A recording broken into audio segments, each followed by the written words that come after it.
todos têm equipes pequenas assim, ou de menores investimentos, que são centenários aí, né? Então não podemos julgar a história, mas a história é vencedora. Isso que faz o time, de repente, ter mais torcida e a gente falar que é time grande, é time maior.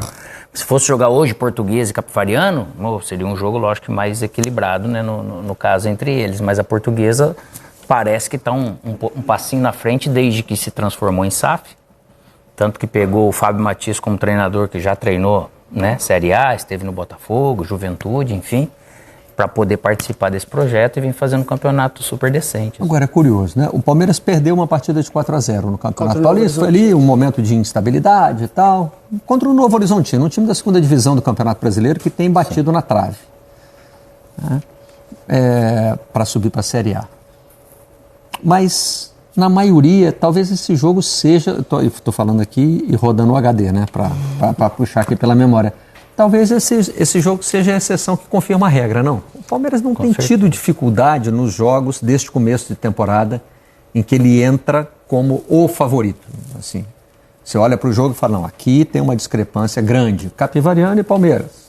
Foi um time que no final do ano passado teve um declínio, né? Um declínio de produção, 2 jogadores e coletivamente também, né? Isso refletiu no coletivo e refletiu, vamos dizer assim, não vou dizer na entrega, mas na final da Libertadores, o Flamengo foi muito superior ao Palmeiras.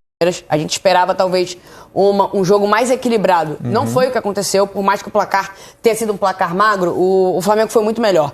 E o Palmeiras estava com uma mão na taça em algum momento do Campeonato Brasileiro e essa queda de produtividade acabou fazendo com que o Palmeiras soltasse essa mão da taça e que o Flamengo, que estava num momento também muito positivo da temporada, pegasse a taça, né? Eu acho que foi um fim de ano muito justo para o que a gente viu. O Palmeiras em declínio e o Flamengo em ascensão. E para essa virada de chave de 2025 para 2026, o Abel falou em alguns momentos da contratação de jogadores mais experientes, mais cascudos, para poderem, né, se equilibrar ali, principalmente se comparado ao Flamengo. E é inevitável a gente fazer essa comparação. Toda vez que a gente vai falar de Palmeiras, a gente vai falar de Flamengo e vice-versa, né? Acho que o Palmeiras ele conseguiu contratar alguns nomes que sobem o nível de experiência da equipe, né? E aí a gente fala principalmente do Marlon Freitas, que se encaixou muito rapidamente. Agora a chegada do Arias também, né? Que é outro jogador que aparentemente vai ter muitos minutos com o Abel. Mas é um Palmeiras muito tranquilo nesse começo de ano. Muito tranquilo e talvez olhando para trás também como lição, né, para não dar bobeira em determinadas situações. É bem verdade que perdeu para o Novo Horizontino, da forma que foi, uma goleada. O Novo Horizontino, que a gente vem falando aqui, é um time que bate na trave ano sim, ano também para subir para a primeira divisão, longe de ser um intruso, como a gente falou do Capivariano. Muito pelo contrário, o Novo Horizontino tem um trabalho muito sólido e do lado do Palmeiras você tem os melhores jogadores do continente, talvez o melhor técnico do continente ou um dos melhores técnicos do continente, um trabalho muito bem feito, né? Acho que é isso, é você dar essa consistência no início do ano para que quando chegue no final do ano você consiga ter bons exemplos dentro da sua própria trajetória. Esse começo de ano do Palmeiras é um começo muito bom. Teve a derrota, como você falou, acho que é a exceção que confirma a regra. O Palmeiras não vem sofrendo nesse ano. Foi a única exceção, até no Clássico, o Corinthians, que ele carregava algo do ano passado, ter vencido o Clássico. E o Corinthians teve bons momentos, né? Não, acho o jogo que foi melhor. Foi muito bom. Acho que foi até melhor, mas o Palmeiras foi e venceu, né? Então acho que isso também conta, né? Começa o ano de novo esse Palmeiras chato, vamos dizer, de jogar contra, né? 13º ano consecutivo em que o Palmeiras chega às semifinais do Campeonato Paulista. É absurdo. Irregularidade, né? Se a gente fala do Campeonato Paulista como desde uma 13, competição regional das mais difíceis, talvez a mais difícil, né? Com mais clubes na Série A do Campeonato Brasileiro, né? São 6 esse ano. Com uma presença forte também na Série B, né? Com clubes do interior que sempre dão trabalho.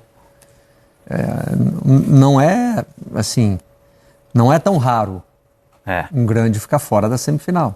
Só que esse grande não tem sido o Palmeiras. Não tem sido. Desde a reorganização do Palmeiras com o Paulo Nobre, a partir de 14, vamos dizer, você vê, tá chegando sempre na semi. E com o Abel é impressionante. O Abel que já falou em entrevista coletiva, é com ele que nós vamos ou tem algo pra gente mostrar antes? É ele mesmo, então vamos lá com o treinador do Palmeiras. Tem que estar animado, né? E a resposta é interessante, né?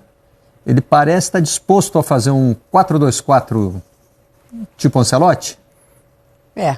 Desde que, como o Ancelotti exige dos jogadores da seleção brasileira, os 4 que ele escalar lá na frente se disponham a ajudar na marcação, a participar do jogo. Comportamento sem bola, né? Ainda mais com o Abel, né? Se não for competitivo, ele não vai botar 4 atacantes. Aí teve aquela frase curiosa, né? Se eles se preocuparem só em atacar, eu vou ter que tirar um. Exato.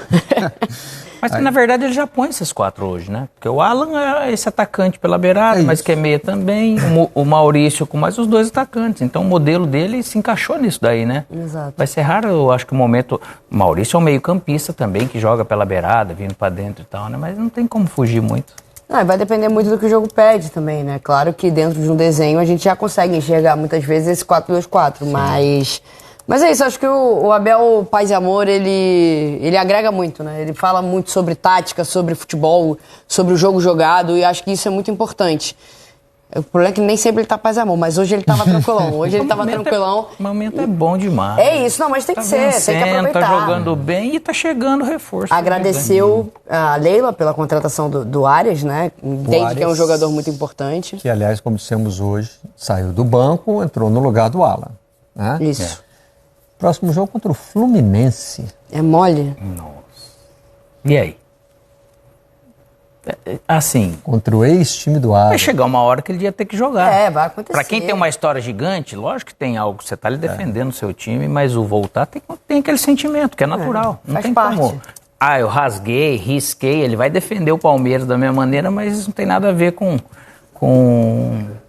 diminuição de sentimento para com o Fluminense, é óbvio. É isso, assim, e assim, também não sei se seria um titular imediato, acho que não, acho que essa titularidade do Arias, ela vai ser construída, mas que é bem evidente, assim, se ele começar no banco que ele vai ser utilizado, porque é um jogador de muita qualidade, né, não tô nem falando, porque é o Fluminense, porque é fulano, porque é Beltrano, nada disso, mas é porque é um jogador de muita qualidade que pode manter, sustentar o nível que o Alan começa jogando e pode até mudar um jogo, né? Meu Deus do céu, que time, cara. Que time, né? Pode estar animado mesmo. E falamos de novo, Paulinho ainda tá para entrar. Pois é. Bom, e o São Paulo continua o seu processo. Pois é, vamos começar falando justamente do jogo do Palmeiras, que acabou agora há pouco. Estava se desenrolando aí um placar relativamente tranquilo, né? Uns 2-0, estava com cara que ia terminar o jogo. No final, esse placar acabou se transformando numa goleada e com o envolvimento já do John Arias. Vamos falar sobre ele. Por enquanto, vou pedir likes, deixem aqui os likes, eu sei que a Domi não está, mas estamos dando o melhor de si aqui na live. Então, Palmeiras, que, Mili, o Abel parece que encontrou, né, uma escalação, os seus 11 do momento, mas eis que surge John Arias, e eu sei que é um assunto que lhe toca o coração, né, alerta de gatilho, vamos falar de John Arias no Palmeiras. E também a volta de Evangelista, que também entrou e entrou bem, vendo esse Palmeiras jogar. Claro que hoje contra um adversário mais frágil, mas vendo o Vitor Roque bem, vendo esse Palmeiras se desenrolando. Quem você acha que vai sair desse time para a entrada de John Arias, se é que sai alguém, e se alguém vai perder a vaga também para o Lucas Evangelista, que no ano passado fez uma falta imensa para o Palmeiras, né? Tinha finalmente achado ali a sua formação ideal, quando ele se lesionou e o Palmeiras não se reencontrou depois disso. Então, olhando para este excelente problema que o Abel vai ter nas mãos aí nas próximas semanas, como é que você vê esse Palmeiras de 2026? Então, Alicia, primeiro eu vou falar com as minhas cicatrizes, contradizendo o Emicida, né? Permita-me falar, mas não com as minhas cicatrizes, eu vou falar com as minhas cicatrizes primeiro. É muito, muito dolorido ver o Arias com essa camisa, muito. Porque, assim, ele entrou e tá assim, usando a camisa do Palmeiras, gente. Como assim, sabe? A torcida do Fluminense imagina que esteja se perguntando como assim? O que aconteceu para o mundo que eu quero descer? O fato é que a gente vai ter que se conformar com isso, agora eu vou falar sem as minhas cicatrizes, né? Eu não sei quem vai sair, Alicia, mas alguém vai sair. Eu não acho que seja o Alan, tá? Eu acho que ele é um jogador, ele é um excelente jogador, né? Ele tá ficando mais confiante e ele é muito técnico, ele chuta muito bem. Eu acho que não é ele que vai sair. E o Arias, ele pode jogar aberto pela direita, aberto pela esquerda, centralizado ou um pouco mais para trás. Assim, se você me perguntasse, me obrigasse a dizer um nome, eu acho que eu diria o Maurício. Mas o time teria que ser reorganizado para o Maurício sair e o Arias entrar, sabe? De qualquer maneira, eu acho que o Arias é titular desse time. E acho também, uma coisa que está ficando bastante clara para a gente já, que não são 11, né? Assim, o Abel, ano passado, a gente até tirava um sarro, né, Alicia? Ele não repete o time, né? Parecia que ele fazia de propósito, assim, mesmo quando ele podia repetir, ele não repetia. São várias competições e o Palmeiras tem muito elenco, então acho que dificilmente a gente vai ver o time se repetir, sabe?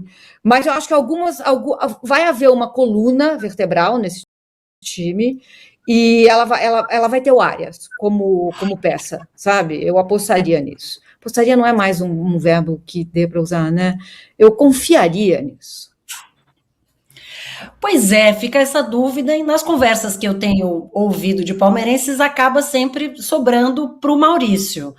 Renan, como é que você imagina os 11 ideais do Abel? Porque a gente sabe que o time vai rodar, né? São muitos jogos, todo mundo vai jogar 70 vezes nessa temporada, tem Copa do Mundo, tem janela do meio do ano, tem muita coisa, muita água para rolar, mas imaginando o Evangelista bem fisicamente, e o Arias bem fisicamente, como aparenta estar, como é que você vê o Abel equacionando isso, assim, para um jogo que vai botar força máxima? Vai jogar com quem? Bom, primeiro que, assim, o Evangelista, né, falando um pouquinho dele, o Evangelista, ele hoje tem a concorrência do Marlon Freitas, né, que o Marlon Freitas chega do Botafogo e o Marlon, para mim, é um grandíssimo jogador. Eu gosto muito do Marlon Freitas e ele tem se completado ali naquela construção de jogo que muitas vezes foi cobrado pela torcida do Palmeiras, né? Só ligação direta. E eles têm iniciado as jogadas muito bem, sobretudo o Marlon Freitas. O Andréas pega como um segundo volante, num ponto um pouquinho mais avançado, e o Lucas Evangelista vai ter que trabalhar muito para conquistar uma posição ali. Por quê? O time do Palmeiras, ali, pensando dos meias atacantes para frente, tem muitas opções. A gente acabou de ver o segundo gol aí, a jogada toda construída pelo Maurício, né? Ele recebe a bola num domínio orientado, já gira o corpo, faz uma tabela, abre pro Piquerez, um passe até um pouco avançado demais, e depois ele divide, a bola sobra pro Vitor Roque.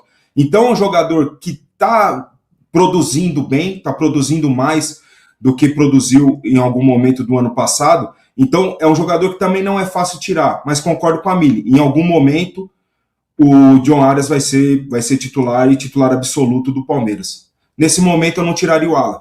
É um outro jogador que eu gosto demais, e um detalhe importante, né? Historicamente, história recente do Palmeiras, jogadores jovens, e ainda mais na fase que o Alan tá, eles são sempre colocados em campo para ter uma valorização para venda no meio do ano. Haja visto Hendrick e Estevão. Então eu acho que ele não vai ser, a não ser que ele caia muito de rendimento, que eu acho muito difícil. É o momento dele, confiança pura. Eu acho difícil que o Alan, não sei a pronúncia do nome dele, ele caia muito de rendimento, mas eu gosto muito desse menino.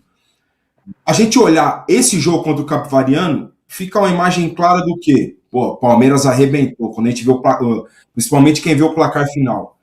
Não foi. O Palmeiras jogou muito bem, sim, jogou muito bem, mas ainda deixa alguns pontos vulneráveis, alguns espaços que contra o Capivariano é uma coisa. Ali na semifinal contra o São Paulo, ou contra o Corinthians, ou contra o Santos, ou quem quer que seja, já não vai ser tão simples assim. Contra o Fluminense no meio da semana, não é tão simples assim. O Palmeiras do Abel, que sempre foi aquele time conhecido por uma estabilidade defensiva plena, completa, muitas vezes uma burocracia na fase ofensiva, tem mudado um pouquinho isso daí e tem deixado alguns espaços. Quando estava 1-0 esse jogo aqui de hoje, o Capivariano teve alguma chance, tinha alguns escanteios, teve o mesmo número de finalização no primeiro tempo do que o Palmeiras. Então isso é um ponto também a ser pensado pelo Abel, porque nem sempre, nem em todos os jogos ele vai conseguir fazer o quê? 2 volantes, segundos volantes, que é o caso do Marlon e do Andréas, e 4 meias atacantes. Quem sabe ele tem aqui povoar o meio de campo com Lucas Evangelista junto com os outros 2 e 3 atacantes. Ele vai ter que pensar nessas possibilidades, porque em jogos mais pesados, jogos que o atacante do Fluminense, o atacante do São Paulo, o atacante do Flamengo, ele precisa de meia chance. O do Capivariano precisa de 3. Então, esse entendimento, mas inevitavelmente o John Arias vai ser muito importante e titular desse time do Palmeiras. Pois é. Então é isso, galera. Chegamos a mais um fim de vídeo aqui no canal. Espero que tenham gostado. Vamos falar um pouquinho sobre esse vídeo, né? O Palmeiras está muito forte e a imprensa está abismada com tudo isso, né? O time que o Palmeiras está montando, o time que está se formando, né? Não só em peças, mas como os times estão jogando. Tá parando aquele chutão, que tinha muito chutão. Agora a bola está sendo mais construída, né?